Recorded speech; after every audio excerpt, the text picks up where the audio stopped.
Good morning. My name is Stacy James, and I'm the International Business Trainer to expand our business into Africa. Today I'll be talking about a few modules that we're going to require our employees to complete before they actually participate in the business training program expanding into Africa. A few things that we're going to go over is just touch on a few bases of what the research culture is going to be about. We're going to discuss things such as the gift giving is not a normal practice for most people in South Africa. They also like to respect their elders. In certain settings, like if they're doing a dinner or so, they will make sure that they serve the elders first. They also are very well known, especially in the south part of Africa, for demonstrating the way that they feel or is their culture to dance and to express themselves through music and arts. They often decorate their own bodies in decorative attire. One of the other modules that we're going to cover is going to be over language barriers. Anytime you go into a different country, you may not know their language as well.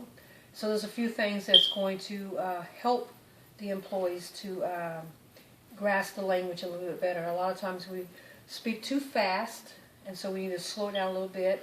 That makes the communication much better.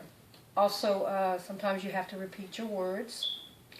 And we also want to make sure that we listen carefully for what the person says. This may eliminate us repeating ourselves over and over again.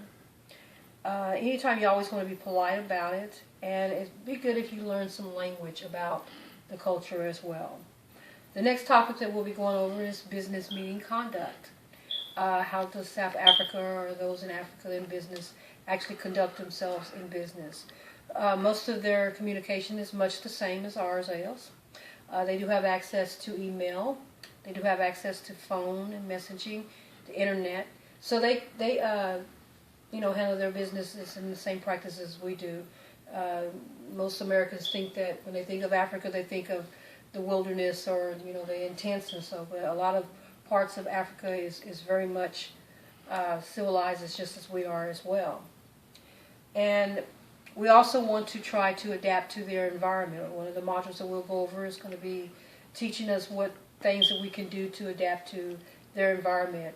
How your body may changes because you're going to go through a lot of different climate changes.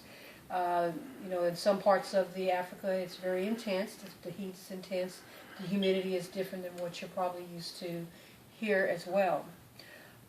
Sometimes the time change is going to affect the way that we do.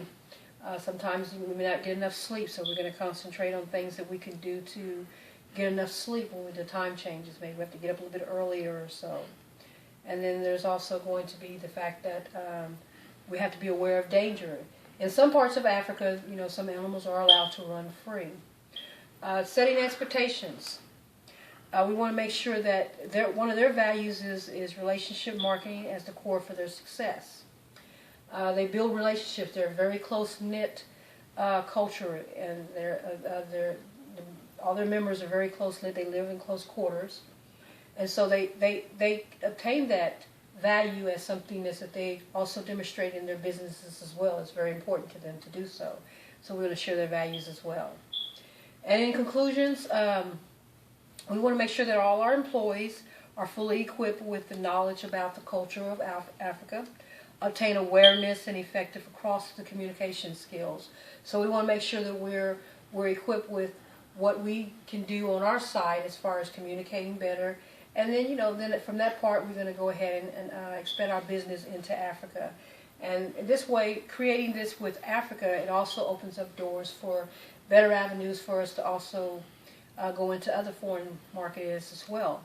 That's going to be very successful for us. Thank you.